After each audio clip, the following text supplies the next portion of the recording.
दोस्तों नमस्कार। सक्सेस उत्तराखंड के इस एजुकेशन प्लेटफॉर्म पर आपका एक बार पुनः स्वागत। तो दोस्तों हमारा यहाँ पर चल रहा था इंडियन ज्योग्राफी, जिसमें हमने कुछ इंपॉर्टेंट टॉपिक्स यहाँ पर कंप्लीट कर चुके हैं। आज के इस टॉपिक को स्टार्ट करेंगे। आज का हमारा टॉपिक रहेगा भारत की जलवायु। और भारत की जलवायु को पढ़ने से पहले आपको हमारी पिछली वीडियो ज़रूर देखनी पड़ेगी, जिसमें हमने भारत की जो पर्वतीय विभाजन है यानी हिमालय विभाजन और जो पर्वत श्रृंखलाएं हैं उनके बारे में हमने पिछली वीडियो में डिस्कस किया है, जिसका लिंक आपको डिस्क्रिप्शन बॉक्स में मिल जाएगा। अगर आपने वो वीडियो नहीं देखी है तो आप पहले उन वीडियो को देखिए, उसके बाद आज की वीडियो को देखिए, क्योंकि ये वीडियो इन दो वीडियो से आपका कोरिलेट रहेगी, जिसमें हमने पर्वत श्रृंखला और हिमालय का विभाजन पढ़ा है। उसी को अगर आपने अच्छे से वीडियो को समझ लिया तभी आप आज की वीडियो को समझ पाओगे। तो दोस्तों बढ़ते अपने वीडियो की तरफ। उससे पहले अगर हमारे चैनल में नए हैं तो हमारे चैनल को सब्सक्राइब कीजिए, लाइक कीजिए और शेयर कीजिए अपने सभी दोस्तों के साथ। तो दोस्तों भारत की जलवायु पढ़ने से पहले हमें सबसे पहले तीन टर्म्स हमारे पास आते हैं। एक आता है मौसम, जिसको हम इंग्लिश में कहते हैं वेदर। दूसरा आता है हमारे पास ऋतु, जिसको हम सीजन कहते हैं। और तीसरा आता है जलवायु, जिसको हम क्लाइमेट कहते हैं। तो आज का टॉपिक रहेगा हमारा क्लाइमेट, जो जलवायु रहेगा। उससे पहले हमें समझना है कि मौसम, ऋतु और जलवायु में क्या डिफरेंस है, यानी वेदर, सीजन और क्लाइमेट में आपका क्या डिफरेंस है। अक्सर हम कहते हैं कि जलवायु, तो जलवायु क्या है, ऋतु वेदर क्या है और सीजन क्या है। तो दोस्तों अगर हम मौसम की बात करें यानी वेदर की बात करें, तो वायुमंडल में अचानक होने वाले परिवर्तन को हम मौसम कहते हैं। तो कैसे होता है कि मौसम खराब हो गया, मौसम बिगड़ गया, मौसम कैसा, बारिश का मौसम हो रखा है, कभी धूप का मौसम है, कभी बादल आ रखे हैं। तो ठीक है, तो अचानक वायुमंडल हमारा जो एटमॉस्फेयर है उसमें अचानक से कोई चेंजेस अगर आपको दिखने को मिलता है तो उसे हम क्या कहते हैं, मौसम कहते हैं, उसे हम वेदर कहते हैं। तो आज का वेदर कैसा है, तो आज का मौसम कैसा है, आपका बर्फीला मौसम है या धूप और छाए है ना, धूप या बादल आ रखे हैं या बारिश का मौसम है। तो मौसम आपका क्या है, प्रति मतलब एटमॉस्फेयर पर अचानक अगर कोई चेंजेस हो रहा है तो उसे हम क्या कहेंगे, वेदर कहेंगे। ऋतु क्या होता है, एक निश्चित समय पर क्रमिक रूप से होने वाले परिवर्तन को क्या कहते हैं, ऋतु कहते हैं।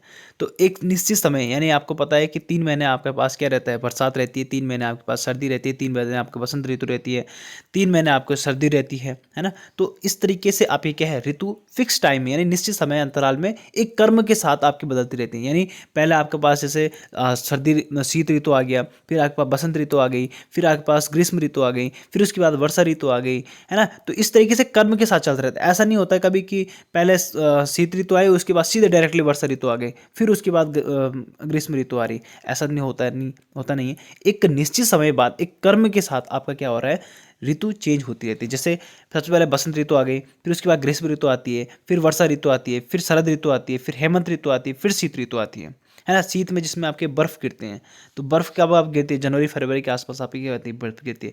तो एक निश्चित समय, एक एक दो दो तीन तीन महीने के अंतराल में आपका क्या होता है, निश्चित समय के बाद आपका ऋतुएं क्या होती है, चेंज होती है। तो कर्मिक रूप से, यानी पहले ऐसा नहीं है कि बसंत ऋतु आई उसके बाद सीधे शरद ऋतु आ गई, फिर उसके बाद ग्रीष्म ऋतु आ रही है, फिर शीत ऋतु आ रही है, ऐसा नहीं होता है। तो ऋतु क्या हो गए, आपके निश्चित समय अंतराल बाद एक कर्मिक रूप से होने वाले परिवर्तन को, है ना, हमारे जो एटमॉस्फेयर है उसमें होने वाले परिवर्तन को हम क्या कहते हैं, ऋतु कहते हैं। तो उम्मीद है दोस्तों आप ऋतु भी समझ गए होंगे और वेदर भी आप समझ चुके होंगे। अब हम बात करते हैं जलवायु की, यानी क्लाइमेट की।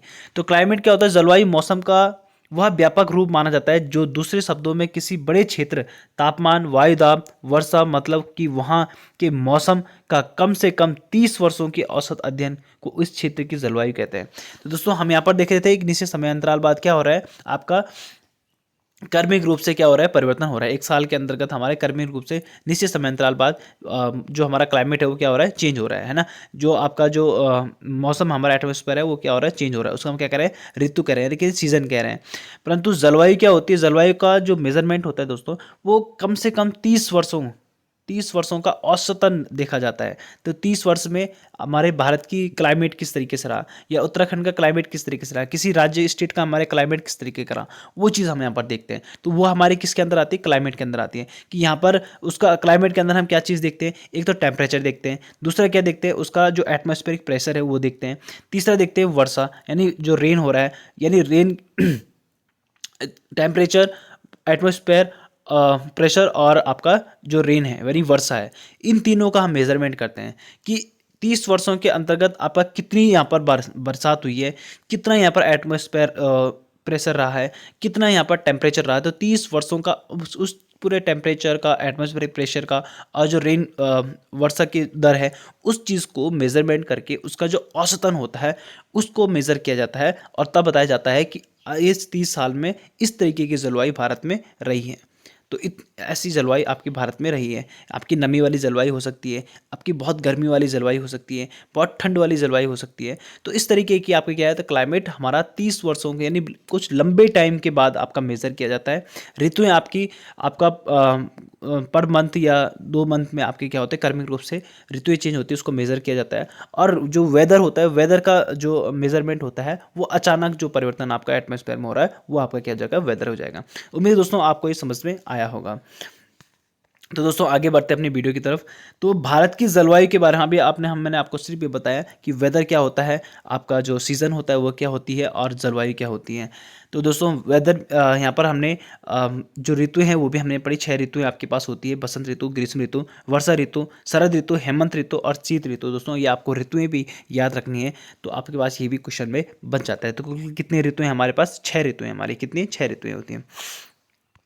अब दोस्तों भारत की जलवायु की बात करते हैं। तो भारत की जलवायु कैसी है, तो सबसे पहले आपको ये क्वेश्चन यही बन जाता है कि भारत की जलवायु किस प्रकार की है। तो उष्णकटिबंधीय मानसूनी जलवायु क्या है, उष्णकटिबंधीय मानसूनी जलवायु यानी ट्रॉपिकल मानसून क्लाइमेट क्या है, ट्रॉपिकल मानसून क्लाइमेट आपकी क्या है, भारत की जलवायु है। तो यहाँ पर से आपका 1 नंबर का क्वेश्चन बन जाता है दोस्तों कि भारत की जलवायु किस प्रकार की है।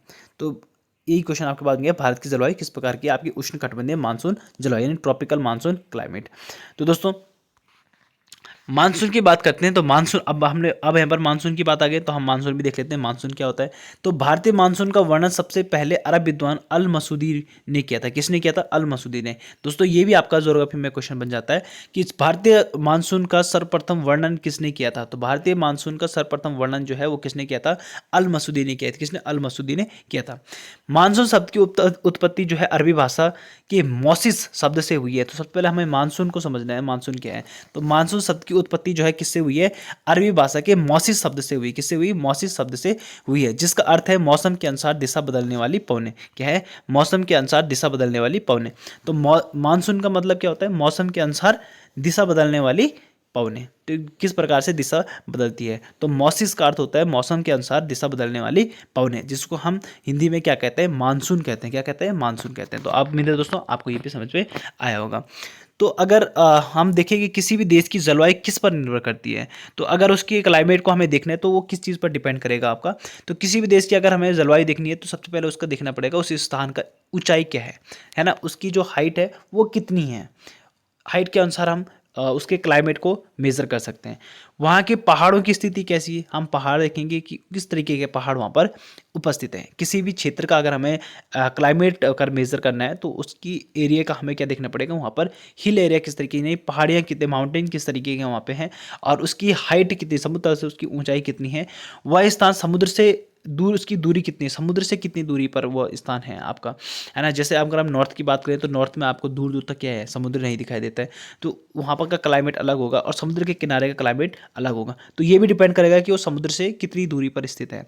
वह स्थान किस अक्षांश पर है, अब डिपेंड करेगा कि वो अक्षांश कौन सा है, आपका कर्क रेखा पर है, आपका मकर रेखा पर है, या कर्क रेखा है मकर रेखा के बीच में है, या कर्क रेखा से ऊपर है, मकर रेखा से नीचे है। तो वहाँ पर उसका मेजर क्या है, अक्षांश रेखाओं से भी हम उसको मेजर कर सकते हैं। तो हमारे पास किसी भी देश की अगर हमें क्लाइमेट अगर निकालना है तो उसके लिए हमें क्या पता होना चाहिए, वहाँ की समुद्र से उसकी ऊंचाई कितनी है, समुद्र से उसकी ऊंचाई कितनी है, वह पहाड़ों की स्थिति किस प्रकार की है, समुद्र से उसकी दूरी कितनी है और किस अक्षांश पर वह स्थित है। तो अब हम दोस्तों बात करें कि जो अगर हम इस मैप की बात करते हैं तो ये हमारा वर्ल्ड मैप है ना, जिसको हम क्या कहते हैं, ये हमारा वर्ल्ड मैप है, ये ग्लोब है। क्या है, ग्लोब, जिसको हम क्या कहते हैं, ग्लोब। अब ग्लोब में हम देखते हैं दोस्तों कि ग्लोब में हमारा अगर हम अच्छे से समझें तो ये है आपकी कर्क रेखा, कौन सी है, कर्क रेखा, और ये है मकर रेखा, और ये बीच में जो है हमारी इक्वेटर लाइन है। क्या है, इक्वेटर लाइन, जिसको हम कहते हैं भूमध्य रेखा। एक है आपका ट्रॉपिक ऑफ, ठीक है, कैंसर यानी कर्क रेखा बोलते हैं, और ट्रॉपिक ऑफ कैप्रिकन यानी जिसको हम कहते हैं मकर रेखा। क्या कहते हैं, मकर रेखा। और बीच की आपके इक्वेटर यानी जिसको हम कहते हैं भूमध्य रेखा। तो दोस्तों आपको पता है कि जो सूरज की डायरेक्ट रोशनी जो पड़ती है वो सबसे ज़्यादा किसकी होती है, कर्क रेखा और मकर रेखा के बीच में होती है। और जो आपका सूरज हमारा जो पृथ्वी जिस सूरज की परिक्रमा करती है वो क्या है, सूरज आपका इक्वेटर लाइन पर ही आपका जो है सीधी आपके सूरज की रोशनी क्या है सीधी पड़ती है, कौन सी रेखा पर, इक्वेटर लाइन पे, कौन से, इक्वेटर लाइन पर आपका जो है डायरेक्टली आपका क्या पड़ता है, सूरज की रोशनी पड़ती है। और कर्क रेखा और मकर रेखा के बीच का जो क्षेत्र होता है ये इसमें क्या होता है, बहुत ज़्यादा गर्मी होती है, क्या होती है, बहुत ज़्यादा गर्मी वाले क्षेत्र होते हैं। तो इसलिए उसका क्लाइमेट हमें देखना है कि उसकी अक्षांश की स्थिति कौन सी है ना, अक्षांश की स्थिति कौन सी है। अब इससे ऊपर जाओगे दोस्तों ये ठंडा एरिया आपका स्टार्ट हो जाएगा, यानी मकर रेखा से ऊपर जाओगे तो यहाँ पर ठंडी क्षेत्र स्टार्ट हो जाएगा और यहाँ पर धूप की रोशनी कम पड़ती है, ऊपर की तरफ जाओगे धूप की रोशनी कम पड़ती है। तो अब हम देखते हैं दोस्तों वृष्टि छाया क्षेत्र। सबसे पहले हम यहाँ पर देखते हैं, ये हम आप मानसून समझ गए होंगे, जलवायु समझ गए, ऋतु समझ गए और वेदर आप समझ चुके हैं। अब हम पढ़ते हैं दोस्तों वृष्टि छाया क्षेत्र। अब वृष्टि छाया क्षेत्र क्या होता है, तो ये भी हमें दोस्तों रेन शेडो, किसको बोलते हैं, रेन शेडो किसे बोलते हैं, वो भी हम थोड़ा सा देख लेते हैं किस प्रकार से बनते हैं। देखो दोस्तों सी लेवल है, ये आपका क्या है, समुद्र। समुद्र से क्या है, हवाएं। आपको पता है कि समुद्र क्या होता है, धूप की रोशनी पड़ेगी तो समुद्र के ऊपर का पानी क्या होगा, वेपर में कन्वर्ट होगा, वेपर बनेगा तो ऊपर क्या हो जाएगी, बादल इकट्ठे हो जाएंगे, ठीक है। समुद्र पे क्या होगा, समुद्र के ऊपर बादल हो जाएंगे। अब जो समुद्र से लहरें चलती है तो उससे क्या होता है, हवा उत्पन्न होती है। अब हवा जो है उस बादलों को आगे की तरफ घसीटते हुए लेके जाएगी, ठीक है, आगे की तरफ मूव करेगी बादलों को, तो क्या हो जाएगी आपका, अगर वहाँ पर कोई पहाड़ बीच में आ गया, क्या आ गया, कोई पहाड़ बीच में आ गया तो ये हवाएं क्या उस पहाड़ से टकराएगी, क्या होगी, पहाड़ से टकराएगी। पहाड़ से टकराएगी तो वहाँ पर बादल क्या हो जाएंगे, इकट्ठे हो जाएंगे और इकट्ठे होंगे तो वहाँ पर क्या हो जाएगी, बरसात हो जाएगी, क्या हो जाएगी, बरसात हो जाएगी। अब यहाँ पर क्या हो गई, यहाँ पर तो बरसात हो गई। अब ये पहाड़ी है, ठीक है, ये पहाड़ी है और यहाँ पर सी लेवल से क्या आया, पानी आया, बादल आए तो इस पहाड़ी से टकराए, इस पहाड़ी से टकराए तो यहाँ पर बादलों का जो है डेंसिटी है वो बढ़ गई, डेंसिटी ज़्यादा हुई तो आपकी क्या होगी, बारिश यहाँ पर हो जाएगी। अब यहाँ पर तो बारिश हो गई दोस्तों, ये बादल यहाँ से यहाँ नहीं पहुंचे, इस पहाड़ी से इस तरफ नहीं पहुंचे, तो इस तरफ नहीं पहुंचे तो इस तरफ क्या हो गया, सिर्फ बारिश का शैडो रह गया, क्या रह गया, शैडो रह गया, यानी इस तरफ बारिश नहीं हुई, नमी तो रही पर यहाँ पर क्या हो, बारिश नहीं हुई, बारिश यहीं पर ही खत्म हो गई आपकी, ठीक है, और यहीं से ही वापस चली गई। तो यहाँ पर सिर्फ क्या हो गया, शेडो आ गया, क्या आ गया, रेन शेडो आ गया। तो इसी को हम क्या कहते हैं, वृष्टि छाया क्षेत्र, क्या कहते हैं, वृष्टि छाया क्षेत्र। तो पहाड़ी से आपकी बारिश टकराई, बादल टकराए और बादल यहीं पर आपके क्या हो गए, बरसात नीचे हो गई और इस तरफ गई नहीं, क्या हो गया, इस तरफ गई नहीं, तो इसको हम क्या कहते हैं, वृष्टि छाया क्षेत्र कहते हैं। तो ये वाला क्षेत्र हमारा क्या हो जाएगा, वृष्टि छाया क्षेत्र हो जाएगा और यहाँ पर आपकी विंड क्या होगी, यहाँ पर बारिश आपकी हो गई। तो नेक्स्ट आगे बढ़ते हैं दोस्तों, फेरल का नियम। सबसे पहले आपको क्या है, यहाँ पर फेरल का नियम भी समझना जरूरी है। तो अगर हमें अपने भारत का क्लाइमेट या किसी भी देश का क्लाइमेट पढ़ना है तो उसके लिए हमें फेरल ने एक क्या है, एक रूल दिया था। फेरल ने क्या दिया था, एक रूल दिया था, उस रूल को हमें यहाँ पर जानना जरूरी है, तभी हम यहाँ पर समझ पाएंगे। दोस्तों जैसे कि आपको पता है कि आपका कोई भी जो हवा होती है वो क्या होती है, उच्च दाब से निम्न दाब की तरफ जाती है, क्या होती है, हाई प्रेशर से लो प्रेशर की ओर मूव करती है, क्या करती है, हाई प्रेशर से लो प्रेशर की ओर मूव करती है। उसी के रूल पे आपका फेरल ने एक लॉ दिया था। तो फेरल का लॉ हम यहाँ पर समझते हैं दोस्तों। फेरल ने कहा कि इस नियम के अनुसार धरातल पर मुख्य रूप से चलने वाली सभी हवाएं पृथ्वी की गति के कारण उत्तरी गोलार्ध में दाहिनी और दक्षिणी गोलार्ध में बाईं ओर मुड़ जाती हैं। तो दोस्तों इन्होंने कहा कि फेरल ने कहा कि अगर धरातल पर मुख्य रूप से अगर कोई हवाएं चल रही है, क्या हो रही है, कोई हवाएं अगर धरातल पर चल रही है तो पृथ्वी की गति के कारण, जिस प्रकार पृथ्वी की गति है उस गति के कारण अगर हवा जो है उत्तरी गोलार्ध में जा रही है, ठीक है, उत्तरी गोलार्ध में अगर हवाएं क्या आ रही है, उत्तरी गोलार्ध में जा रही है, ऊपर की तरफ यानी उत्तरी गोलार्ध में जा रही है, तो हवा क्या हो जाएगी, अपनी दाहिनी ओर मुड़ जाएगी, क्या हो जाएगी, दाहिनी ओर मुड़ जाएगी, क्या हो जाएगी। अब देखो ऊपर की तरफ आप जा रहे हो, है ना, ऊपर की तरफ जा रहे हो तो इधर क्या होगा, राइट हो जाएगा, इधर क्या हो जाएगा, लेफ्ट हो जाएगा। तो आप क्या हो रहे हैं, आप क्या उत्तरी गोलार्ध की तरफ जा रहे हो तो उत्तरी गोलार्ध की तरफ जाएंगे तो आपकी दाहिनी ओर क्या हो जाएगी, आपका हवा क्या होगी, मूव हो जाएगी, है ना, हवा जो है वो दाईं ओर जाएगी। और अगर आप दक्षिणी गोलार्ध की तरफ जा रहे हो, अगर आप दक्षिणी गोलार्ध में जा रहे हो यानी आपका जो साउथ ग्लोब के अगर आप जा रहे हो तो आपकी हवाएं क्या होगी, बाईं तरफ मूव करेगी, क्या होगी, बाईं तरफ मूव करेगी। तो आप नीचे की तरफ जा रहे हो तो आपका इधर क्या हो गया, अगर आप नीचे की तरफ जा रहे हो, ठीक है, तो आपका दाहिना इधर हो जाएगा, बाएं इधर हो जाएगा। तो बाईं तरफ आपकी मूव कर रही है ना हवाएं, तो अगर आप दक्षिणी गोलार्ध की तरफ जाओगे तो आपकी हवाएं जो है वो बाएं तरफ मूव हो जाएगी। और अगर आप अगर ऊपर की तरफ जा रहे हो तो आपका राइट ही हो जाएगा, लेफ्ट ही हो जाएगा, तो आपकी दाईं तरफ क्या हो जाएगी, हवाएं मूव होगी। तो फेरल ने क्या कहा था, फेरल ने कहा कि हवाएं जो होती है उच्च दाब से निम्न दाब की ओर जाती है। तो अगर आप उत्तरी गोलार्ध की अगर हवा की गति क्या है, उत्तरी गोलार्ध की तरफ है तो आपकी हवाएं जो है वो कहाँ जाएगी, दाहिनी हो जाएगी, कहाँ जाएगी, दाहिनी हो जाएगी। और दक्षिणी गोलार्ध की तरफ जा रहे हैं तो आपकी हवाएं कहाँ मुड़ जाएगी, बाईं ओर मुड़ जाएगी। तो यही आपका फेरल का नियम है, ये आपको दोस्तों ध्यान रखना है वीडियो को शुरू करने से पहले। अब दोस्तों हम भारत की जलवायु पढ़ रहे थे, तो भारत का मानसून देख लेते हैं। ठीक है, तो भारत में मानसून किस तरीके से होता है। भारत में मानसून जून के पहले सप्ताह में आता है। क्या आता है, भारत में जो मानसून है वो क्या होता है, जून के पहले सप्ताह में आता है और केरल के मालाबार तट से टकराता हुआ है और 15 जुलाई तक पूरे भारत में फैल जाता है। तो आपका भारत जो है मानसून कब आता है दोस्तों, भारत में मानसून कब आता है, जून के महीने से स्टार्ट हो जाता है। ठीक है, जून के पहले सप्ताह से भारत में मानसून प्रवेश करता है। तो भारत में जब मानसून प्रवेश करता है तो केरल के मालाबार, केरल का जो मालाबार तट है, ठीक है, मालाबार तट है, वहाँ से क्या होता है, आपकी हवाएं जो है यानी मानसून जो हमारा वो टकरा जाता है। क्या जाता है, मानसून टकरा, जैसे मैंने आपको बताया था दृष्टिवाय क्षेत्र। ठीक है, तो वहाँ पर क्या हो रहा है कि समुद्र तल से हवाएं आ रही थी, बादल आ रहे थे और वहाँ पर पर्वत से टकरा के वहीं पर बरसात कर लेते थे। तो ऐसे क्या हो गया, केरल के मालाबार तट से क्या हो गया, आपका मानसून टकराएगा और टकराएगा तो 15 जुलाई तक की क्या होता है, पूरे भारत में फैल जाता है। क्या होता है, पूरे भारत में फैल जाता है। अब किस तरीके से फैलता है वही हम यहाँ पर देखेंगे। तो ये मैंने आपको दोस्तों अभी बता दिया था कि कर्क रेखा, मकर रेखा, उसके बीच में आपकी सूर्य की रोशनी बहुत ज़्यादा होती है।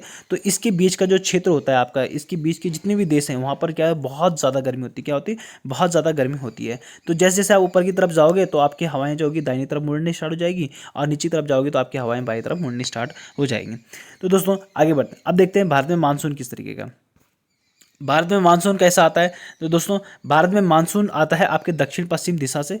एक आपका आता है दक्षिण पश्चिम दिशा से, कहाँ है, ये दक्षिण है, ये पश्चिम है। ठीक है, तो इन दोनों के बीच से आपका क्या आता है, एक तो मानसून आता है, एक मानसून आपका यहाँ से आता है। दूसरा, जून के पहले सप्ताह में आपका सबसे पहले केरल के मालाबार तट। और ये अगर दक्षिण पश्चिम दिशा की वाले की बात करें तो दक्षिण पश्चिम दिशा से आपका जो मानसून आता है वो सबसे पहले क्या होता है, केरल के मालाबार तट से टकराता है।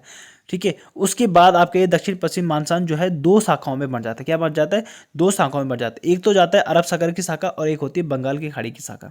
तो आपका जो आपका क्वेश्चन बनेगा दोस्तों कि भारत में मानसून जो है, भारत में मानसून किस दिशा से आता है, क्या है, भारत में मानसून किस दिशा, आपका क्वेश्चन बनता है कि भारत में मानसून किस दिशा से आता है। तो दोस्तों आपको ध्यान रखना है कि भारत में मानसून सिर्फ एक ही दिशा से आता है, वो आते हैं दक्षिण पश्चिम दिशा से। कहाँ से आता है, दक्षिण पश्चिम दिशा से आता है। तो ये आपका दक्षिण है और ये आपका पश्चिम है। तो इस तरीके से आपका यहाँ से हवा का जो मानसून है उसका प्रवेश होता है भारत में, तो दक्षिण पश्चिम दिशा से। तो दोस्तों आपको यहाँ पर ये पॉइंट ध्यान रखना है कि भारत में मानसून कहाँ से आता है, तो आपको दोस्तों ध्यान रखना है दक्षिण पश्चिम दिशा से आता है, दक्षिण पश्चिम दिशा से आता है, दक्षिण पश्चिम दिशा से आपको याद रखना है दोस्तों, दक्षिण पश्चिम दिशा से आता है।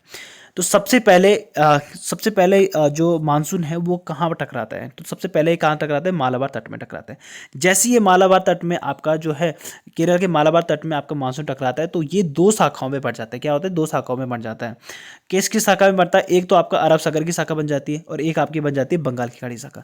तो बंगाली खाड़ी आपकी ये है और अरब सागर आपका ये है। तो एक आपका जो है यहाँ से आपके मानसून आया, दक्षिण पश्चिम दिशा से आपका मानसून आया, ये मालाबार तट से टकराया। एक आपका गया बंगाल की खाड़ी की तरफ, एक गया आपका अरब सागर की तरफ। क्या हो गया, अरब सागर की तरफ। तो ठीक है, दो शाखाओं में बन जाता है, अरब सागर की शाखा और बंगाली खाड़ी की शाखा। तो आप यहाँ पर मैप में देख, यहाँ पर मैंने आपको बताया, मेंशन भी किया है कि अगर आप देख रहे हो दक्षिण मैंने क्या आएगा, दक्षिण पश्चिम, तो कहाँ से आ रहा होगा आपका, ये आपका पूरब है, ये आपका पश्चिम, उत्तर है, दक्षिण है। ठीक है, तो ये आपका उत्तर है, दक्षिण है, पूरब है, पश्चिम है। ये उत्तर पश्चिम वाली दिशा हो गई। ठीक है, ये आपकी क्या हो गई, उत्तर पूरब वाली दिशा, ये आपकी दक्षिण पूर्व दिशा और ये आपकी दक्षिण पश्चिम दिशा। तो यहाँ से आपका मानसून क्या होता है, भारत में प्रवेश करता है। कहाँ से, यहाँ से आपका मानसून प्रवेश करता है। आगे देखते हैं दोस्तों, सबसे पहले हम पढ़ेंगे बंगाल की खाड़ी वाली शाखा। क्या पढ़ेंगे, बंगाल की खाड़ी वाली शाखा। तो इसके अंतर्गत आपका किस तरीके से हमारा जो मानसून होता है उसको हम कैसे मेजर करते हैं।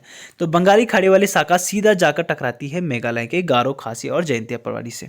क्या होगा, जो आपकी बंगाल की खाड़ी वाली शाखा है, यानी यहाँ पर आपकी मालाबार तट से टकराई, मालाबार तट से टकराने के बाद आपकी जो है शाखाएं दो भागों में बढ़ गई। क्या हो गई, दो शाखाओं में बढ़ गई। अब मालाबार तट से टकराई तो मालाबार तट से टकराने के बाद ये दो शाखाओं में आपकी कन्वर्ट हो गई, एक तो चलेगी आपके अरब सागर की तरफ और एक चलेगी आपके बंगाली खाड़ी की तरफ। तो बंगाली खाड़ी वाली जो मानसून है वो यहाँ से जाकर कहाँ पर डायरेक्टली कहाँ पर टकराएगी, आपके सबसे पहले ये मेघालय के गारो, खासी और जयंतिया पहाड़ी, यानी गारो, खासी और जयंतिया पहाड़ी, इन तीनों पहाड़ियों पर क्या होगा, आपका टकराएगी। पहाड़ियों में से और उनकी कीप जैसी आकृति होने के कारण मानसून इसमें फंस जाता है। अब इनकी कीप जैसी आकृति होने के कारण क्या हो जाता है, आपका मानसून क्या होता है, इन्हीं के बीच में फंस जाता है। क्या हो जाता है, इन्हीं के बीच में फंस जाता है और यहाँ पर खूब वर्षा होती है। तो डायरेक्टली यहाँ से वर्षा कहाँ हो रही है, सबसे पहले गारो, खासी और जयंतिया में सबसे ज़्यादा बारिश हो रही है। कुछ मानसून असम और अरुणाचल प्रदेश में भी बारिश करता है और यहाँ से कुछ मानसून जो आपका है थोड़ा बहुत टकरा के कहाँ चले गया, असम और अरुणाचल प्रदेश में भी जाकर टकरा जाता है और यहाँ पर भी क्या होता है, बहुत ज़्यादा बारिश होने स्टार्ट हो जाती है। इसी मानसून की एक शाखा गारो पहाड़ी से टकराकर बाईं ओर घूम जाती है। और इन्हीं में से जो एक शाखा है आपकी जो मानसून की है, एक शाखा क्या हो जाती है आपकी गारो पहाड़ी से। कौन सी? गारो पहाड़ी से टकराकर आपकी क्या हो जाती है, बाएं ओर घूम जाती है, जिससे आपका झारखंड, उत्तर प्रदेश और बिहार में भी बारिश कराती है। तो यहीं से आपके गारो से क्या थोड़ा सा मानसून क्या होगा, टकरा जाएगा, जो कि आपका कहाँ पर, उत्तर प्रदेश, झारखंड और बिहार में भी थोड़ा बहुत बारिश यहाँ पर स्टार्ट कर देगा। और अंत में अरब सागर वाली शाखा और बंगाल और खाड़ी वाली शाखा दोनों मिलकर पंजाब में थोड़ी सी बारिश करेगी। और यहीं से टकराकर जब से आपका क्या है, उत्तर प्रदेश, बिहार और झारखंड में इसने बारिश किया, यहीं से आगे जाकर ये कहाँ चल जाएगी फिर, पंजाब की तरफ चल जाएगी। कहाँ चल जाएगी? पंजाब की तरफ चल जाएगी। और यहाँ से आपकी जो है अरब सागर वाली जो शाखा है वो भी आपकी पंजाब की तरफ जा रही है। दोनों वहाँ पर टकराएंगे और वहाँ पर भी क्या हो जाएगा, बहुत ज़्यादा बारिश शुरू हो जाएगी। तो पंजाब में भी आपकी क्या हो जाएगी, तो थोड़ी सी बारिश यहाँ पर पंजाब में भी करना शुरू कर देगी। कौन सी? बंगाली खाड़ी वाली शाखा। तो उम्मीद है दोस्तों आपके बंगाल खाड़ी वाले शाखा आप समझ चुके होंगे। ठीक है, तो किस तरीके की बारिश करती है। अब दोस्तों हम पढ़ते हैं मानसून का लौटना। ठीक है, तो मानसून लौटता कैसे? तो दोस्तों सितंबर के महीने में सूर्य की किरणें क्या होती है, विषुवत रेखा आपकी जो अगर हम बात करें तो सितंबर माह में सूर्य की किरणें विषुवत रेखा पर सीधी पड़ती है। कहाँ पड़ती है? इक्वेटर लाइन जो हमारी है उस पर क्या होगी, सीधी पड़ती है। तो विषुवत रेखा पर सीधी पड़ती है, जिस कारण यहाँ पर वायु का दाब जो होता है निम्न हो जाता है। वायु का दाब क्या हो जाता है, यहाँ पर निम्न हो जाता है। और इसी कारण भारत में मानसून लौटने लगता है। क्या होता है? भारत में मानसून क्या होता है, लौटने लगता है। और उड़ीसा, आंध्र प्रदेश में तेज चक्रवात आता है। उड़ीसा और आंध्र प्रदेश में क्या होता है, बहुत ज़्यादा चक्रवात शुरू हो जाता है। और तमिलनाडु में खूब वर्षा होती है। क्या होती है? तमिलनाडु में वर्षा खूब होती है। तो लौटते हुए मानसून में आपकी क्या होती है, तमिलनाडु में वर्षा होती है। तो अभी हमने पढ़ा बंगाली खाड़ी में जो आपकी मानसून जा रहा था, उसमें हमने पढ़ा सबसे पहले वो गारो खासी जयंती में टकराई। गारो में टकराने के बाद वो कहाँ चली गई, थोड़ा सा आपका झारखंड और आपका बिहार, उत्तर प्रदेश में भी इसने बारिश करी। उसके बाद ये पंजाब में जाकर आपके अरब सागर वाली शाखा से मिल जाता है और वहाँ पर भी पंजाब में भी बारिश करता है।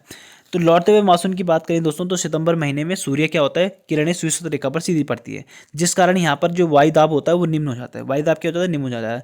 और हमने देखा कि जो आपका जो वायु है वो क्या है, उच्च वायुदाब से निम्न वायुदाब की तरफ मूव करता है। तो आपके क्या है, निम्न वायुदाब की तरफ गया, इसी कारण आपके भारत में मानसून लौटने लगता है। तो यहाँ पर क्या होता है, जब यहाँ पर आपका क्या हो जाएगा, टेम्परेचर लेस हो जाएगा। ठीक है, कम एटमॉस्फेरिक प्रेशर हो जाएगा। तो ये जो पंजाब वाली यहाँ पर जो मानसून गया है वो क्या है, इस नीचे की तरफ भागना शुरू कर देगा। तो नीचे की तरफ भागेगा तो आप क्या होगा, इसके बाद ये कहाँ पर टकराएगा, तमिलनाडु में। तमिलनाडु में क्या होगा, आंध्र प्रदेश में तेज चक्रवात आएंगे, उड़ीसा में, और तमिलनाडु में क्या होगी, बहुत ज़्यादा बारिश होगी। तो दोस्तों ध्यान रखना है कि लौटते मानसून की दिशा क्या होती है, उत्तर पूर्व होती है। लौटते मानसून की दिशा क्या होती है, उत्तर पूर्व होती है। तो दोस्तों आपको देखना है, जो मानसून लौटता है तो उत्तर पूर्व की दिशा में लौटता है। क्या होता है, उत्तर पूर्व की दिशा में लौटता है।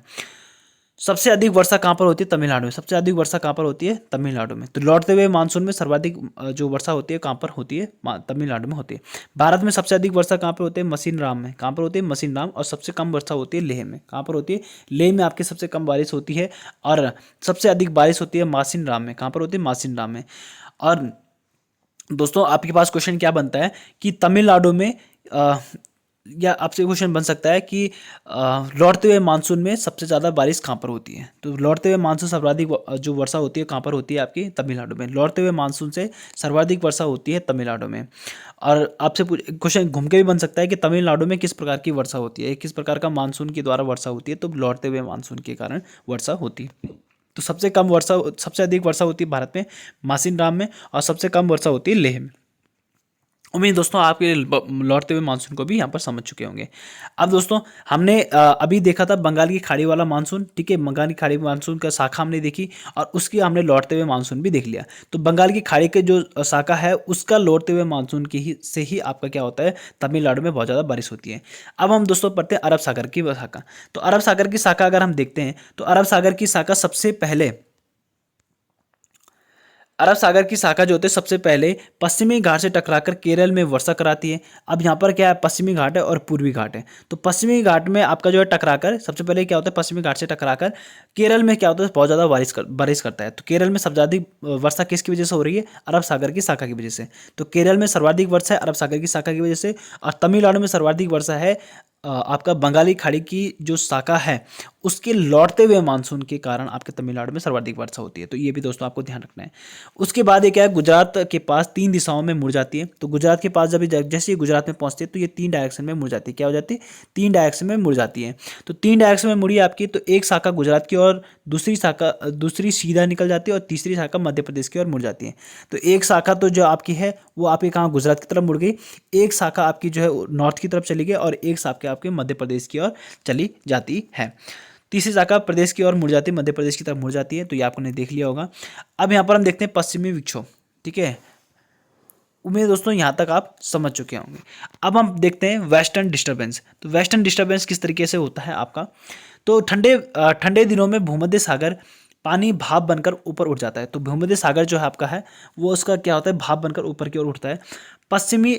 पश्चिम से एक तेज हवा आती है जिसे जेट स्ट्रीम कहते हैं। क्या कहते हैं? जेट स्ट्रीम कहते हैं। तो पश्चिमी विक्षोभ से क्या होता है, आपका एक तेज हवा आती है जिसे हम कहते हैं जेट स्ट्रीम। क्या कहते हैं? Jet stream.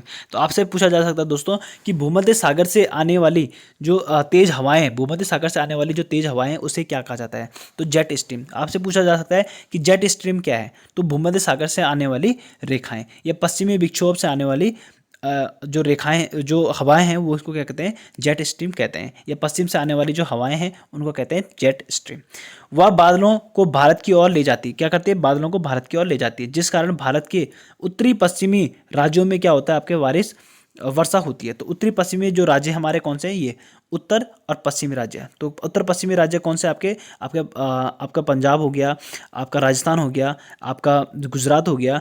ठीक है, आपका ये जो उत्तर पश्चिमी जो राज्य हैं उन पे क्या हो जाती है? ये वर्षा करवाते हैं, जिस कारण पंजाब और हरियाणा में भी वर्षा होती है। जम्मू कश्मीर, उत्तराखंड और हिमाचल प्रदेश में भी बर्फबारी होती है। तो दोस्तों अभी वर्षा ऋतु आपने पढ़ा था ग्रीष्म ऋतु में, परंतु जो आपका शीत ऋतु में आपसे क्वेश्चन बन सकता है कि सर्दियों में या शीत ऋतु में आपका जो बरसात होती है वो किस कारण होती है? ठीक है, तो जो उस समय जो वर्षा होती है वो किसी कारण होता है? पश्चिमी विक्षोभ के कारण। क्या होता है? वेस्टर्न डिस्टर्बेंस के कारण आपका जो है शीत ऋतु में भी यहाँ पर वर्षा देखने को मिलती है। तो आपने देखा होगा कि पहाड़ों में अगर जाओ तो वहाँ पर ठंड में भी क्या होती है? बरसात होती है। काफ़ी बहुत सारी बरसात होती है आपकी दिसंबर माह के टाइम अगर देखोगे आप, दिसंबर जनवरी में तो बहुत ज़्यादा वर्षा होती है। तो वो वर्षा किस वजह से हुई? अभी तक तो हमने देखा कि अरब सागर की जो शाखा थी और आपके बंगाली खाड़ी वाली शाखा था उनके कारण तो बरसात, जो मानसून था, ठीक है, जो मानसून हमारा जून के महीने में आता है वो आपका उसकी मानसून की वजह से बारिश हो रही है ना। तो वो किसकी वजह से हो रही है? आपका उत्तर पश्चिम दक्षिण पश्चिमी दिशा से जो आपका मानसून आ रहा है उसकी वजह से आपका ग्रीष्म ऋतु के बाद हमारी वर्षा ऋतु में बारिश होती है। परंतु शीत ऋतु में बारिश क्यों होती है? तो शीत ऋतु में बारिश होने का कारण है आपका पश्चिमी विक्षोभ। क्या है? पश्चिमी विक्षोभ यानी वेस्टर्न डिस्टर्बेंस।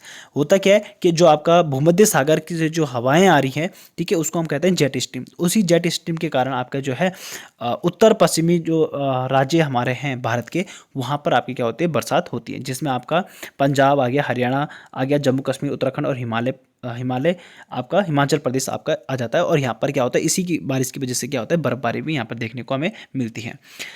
पंजाब में इस वर्ष क्या होता है? रबी की फसल का टॉनिक राजस्थान में होने वाली वर्षा का मावट कहते हैं। तो पंजाब में इस वर्षा को क्या कहते हैं? रबी की फसल का टॉनिक कहते हैं। क्या कहते हैं? रबी की फसल का टॉनिक कहते हैं। तो दोस्तों ये जो पश्चिमी विक्षोभ है, पश्चिमी विक्षोभ के कारण जो बारिश हो रही है शीत ऋतु में, उसको क्या कहा जाता है? उसको पंजाब में उस वर्षा को क्या, पंजाब में रबी की फसल का टॉनिक कहते हैं। क्या कहते हैं? रबी की फसल का टॉनिक कहते हैं। और राजस्थान की अगर बात करें तो राजस्थान में इस वर्षा को क्या कहते हैं? मावट कहते हैं। क्या कहते हैं? मावट कहते हैं। तो राजस्थान में इसे मावट कहते हैं और पंजाब में इसे रबी की फसल का टॉनिक कहते हैं। अब दोस्तों एक इंपॉर्टेंट पॉइंट भी हमारे पास आ जाता है और इसके बारे में भी आपको दोस्तों नॉलेज होना चाहिए, क्योंकि आपके पास पेपर एग्जाम में ये क्वेश्चन भी बनता है। आम्ल वर्षा किसे कहते हैं दोस्तों? सबसे पहले हमें आम्ल वर्षा को भी समझना है। आम्ल वर्षा होती क्या है दोस्तों? देखो दोस्तों कि मार्च और अप्रैल के महीने में क्या आता है? मानसून आने से पहले, यानी जब मानसून आपके क्या जून में आता है तो उससे पहले मार्च और अप्रैल के महीने में क्या होता है? बिहार और पश्चिम बंगाल की कुछ वर्षा देखने को मिलती है। कहाँ पर? बिहार और पश्चिम बंगाल में अभी क्या होता है? कुछ वर्षा देखने को मिलती है मार्च अप्रैल के महीने में। क्या होता है? मार्च अप्रैल के महीने में, जो आम की फसल के लिए काफ़ी उपयुक्त होती है। और जो ये बारिश होती है, यानी मार्च अप्रैल की जो बारिश होती है, यह बारिश जो होती है वो आम की फसल के लिए बहुत ही उपयुक्त मानी जाती है ये बारिश, इसलिए इस वर्षा को क्या कहा जाता है, आम्र वर्षा। तो आम्र वर्षा हमको कहाँ पर देखने को मिलती है, बिहार और पश्चिम बंगाल में देखने को मिलती है ना। मार्च अप्रैल में ये बारिश होती है। आपको दोस्तों ध्यान रखना है कि आम्र वर्षा कब होती है, तो आपकी मार्च और अप्रैल के माह में आपकी आम्र वर्षा होती है। तो दोस्तों ये भी दोस्तों आपको ध्यान रखना है। तो आम्र वर्षा क्यों कहते हैं इसे, क्योंकि ये आम की फसल के लिए काफ़ी उपयुक्त होती है दोस्तों। तो ये तो दोस्तों हमारा आज की जो थ्योरी लेक्चर था, अब हमारा थ्योरी लेक्चर खत्म हो गया। अब इसके बाद हम प्रीवियस ईयर का क्वेश्चन करते हैं। तो दोस्तों उससे पहले अगर आप हमारे चैनल में नए हैं तो हमारे चैनल को सब्सक्राइब कीजिए, लाइक कीजिए और शेयर कीजिए अपने सभी दोस्तों के साथ। तो दोस्तों आज अब हम बात करते हैं PYQs की। और PYQs में दोस्तों मैं आपके पास एक बार क्वेश्चन दिखा लेता हूं। आपको इन क्वेश्चनों को सॉल्व करना है ईमानदारी के साथ, और उसके बाद जब मैं आपको आंसर बताऊंगा तो आपको अपना एवोल्यूशन करना है। तो दोस्तों ये आपके क्वेश्चन है PYQs, तो आप इनको देख लीजिए और उसके बाद मुझे मूल्यांकन करके अपने क्वेश्चन को जरूर चेक कीजिएगा। इनको होल्ड करके आप एक एक क्वेश्चंस को अच्छे से पढ़ सकते हो और इनको आप सॉल्व कर सकते हो। तो दोस्तों यहाँ तक हमारे जो है PYQs है, इनको आप अच्छे से नोट डाउन कीजिए और इनको सॉल्व कीजिए।